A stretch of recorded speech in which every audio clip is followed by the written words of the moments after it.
മലയാളി യുവതിയെ കുടകിൽ ട്രക്കിങ്ങിനിടെ കാണാതായി. നാദാപുരം സ്വദേശിനിയായ ശരണ്യയാണ് കാണാതായത്. IT ജീവനക്കാരിയാണ്.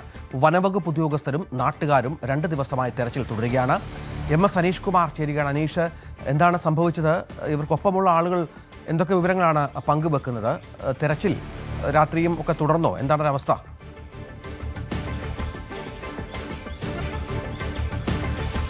രഞ്ജിത്ത്, കഴിഞ്ഞ വ്യാഴാഴ്ചയാണ് കൊച്ചിയിൽ നിന്നുള്ള IT പ്രൊഫഷണലായ നാദാപുരം സ്വദേശിനിയായ ശരണ്യ GS ട്രക്കിങ്ങിനിടെ കുടകിൽ നിന്നും കാണാതായത്. കുടകിലെ ഏറ്റവും ഉയർന്ന കുടിമുടിയായ തടിയൻമോൾ ഭാഗത്ത് കയറാനായി ട്രക്കിംഗ് നടത്താനായി എത്തിയതായിരുന്നു. ഇവർ ഒറ്റയ്ക്കാണ് കൊച്ചിയിൽ നിന്നും കുടകിൽ എത്തിയത്.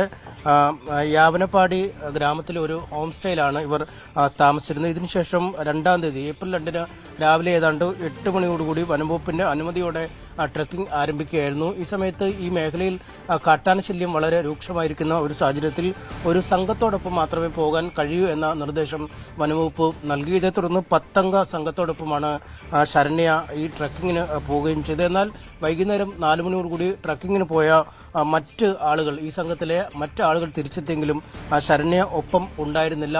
പിന്നീട് തനിക്ക് വഴിതെറ്റിയതായി ഹോം സ്റ്റേയിലെ ഫോണിലേക്ക് ശരണ്യ വിളിച്ച് അറിയിച്ചിരുന്നു. ആ ഫോൺ പക്ഷേ കുറച്ചുനേരം കഴിഞ്ഞ് ബന്ധപ്പെട്ടപ്പോൾ സ്വിച്ച് ഓഫ് ചെയ്യപ്പെട്ട അവസ്ഥയിലാണ്. ഫോണിന്റെ സിഗ്നൽ നഷ്ടപ്പെടുക അല്ലെങ്കിൽ ഫോണിന്റെ ചാർജ് തീരുകയുള്ള ഒരു സാധ്യതയാണ് ഹോം സ്റ്റേയുടെ ആളുകൾ മുന്നിൽ കണ്ടത്. ഇതിനുശേഷം ഈ ഹോം സ്റ്റേയുടെ ജീവനക്കാരും നാട്ടുകാരായ ഏതാനും പേർ ചേർന്ന് ആദ്യഘട്ടത്തിൽ ഒരു തിരച്ചിൽ നടത്തി. പക്ഷേ ശരണ്യയെ കണ്ടെത്താൻ കഴിഞ്ഞില്ല. പിന്നീടാണ് വനംവകുപ്പിനെയും പോലീസിനെയും വിവരമറിയിക്കുകയും ഉദ്യോഗസ്ഥരുടെ സാന്നിധ്യത്തിൽ തെരച്ചിൽ നടത്തുകയും ചെയ്തു. എന്തായാലും ഇപ്പോൾ പോലീസിലെയും വനംവകുപ്പിലെയും നാട്ടുകാരുമൊക്കെ അടക്കം ഏതാണ്ട് 60ഓളം പേർ ചേർന്നാണ് തെരച്ചിൽ നടത്തിക്കൊണ്ടിരിക്കുന്നത്. ഇന്നലെ രാത്രി വൈകി കുറെ നേരം വരെയൊക്കെ തെരച്ചിൽ നടത്തിയെങ്കിലും കണ്ടെത്താൻ കഴിഞ്ഞിരുന്നില്ല. ഇന്ന് പുലർച്ചെ വീണ്ടും തെരച്ചിൽ സംഘം പല സംഘങ്ങളായി തിരിഞ്ഞ് ഏതാണ്ട് 5 പേരടങ്ങുന്ന ഓരോ സംഘങ്ങളായാണ് ഈ 60 പേർ തിരിഞ്ഞിരിക്കുന്നത്. അവർ പലയിടങ്ങളിലായി തെരച്ചിൽ നടത്തുന്നു. വനംവകുപ്പും പോലീസും ഡ്രോണിന്റെ സഹായമൊക്കെ തേടുന്നുണ്ട്. ഒപ്പം ഈ സിം ട്രാക്കർ അല്ലെങ്കിൽ ഈ ഫോണിന്റെ IMEI നമ്പറൊക്കെ വെച്ച് ട്രാക്ക് ചെയ്യാൻ കഴിയുന്ന രീതിയിലുള്ള അത്തരം ചില സാങ്കേതികമായ പരിശോധനകളും നടത്തുന്നുണ്ട്. പക്ഷേ ഒരു കൃത്യമായ ഒരു ലൊക്കേഷൻ അല്ലെങ്കിൽ ഏത് ഭാഗത്താണ് എന്നതിനെക്കുറിച്ച് ഇപ്പോഴും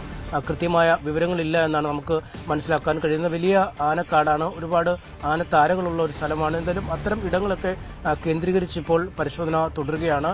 നാദാപുരം സ്വദേശിയാണ് ഈ ശരണ്യ. അവിടെ നിന്നുള്ള ബന്ധുക്കളൊക്കെ ഇതിനകം കുടകിലെത്തിയിട്ടുണ്ട്. അവരും ഈ തെരച്ചിലിന് സംഘത്തോടൊപ്പമുണ്ട് എന്നാണ് നമുക്ക് മനസ്സിലാക്കാൻ കഴിയുന്നത്. സാധാരണഗതിയിൽ ഇത്തരത്തിൽ തനിച്ചും കൂട്ടമായും ഒക്കെ ഈ സാഹസിക യാത്രകൾക്ക് പോയിക്കൊണ്ടിരുന്ന ഒരാളാണ്. പലപ്പോഴും ഇത്തരം സാഹസികത നിറഞ്ഞ ട്രക്കിങ്ങിനൊക്കെ പങ്കെടുത്തിട്ടുമുണ്ട്. എന്തായാലും ഇപ്പോഴും തെരച്ചിൽ ഊർജിതമായി തുടരുകയാണ്. വൈകാതെ തന്നെ കണ്ടെത്താൻ കഴിയുമെന്ന പ്രതീക്ഷയാണ് ഉദ്യോഗസ്ഥർക്കും നാട്ടുകാർക്കുമൊക്കെ ഉള്ളത്.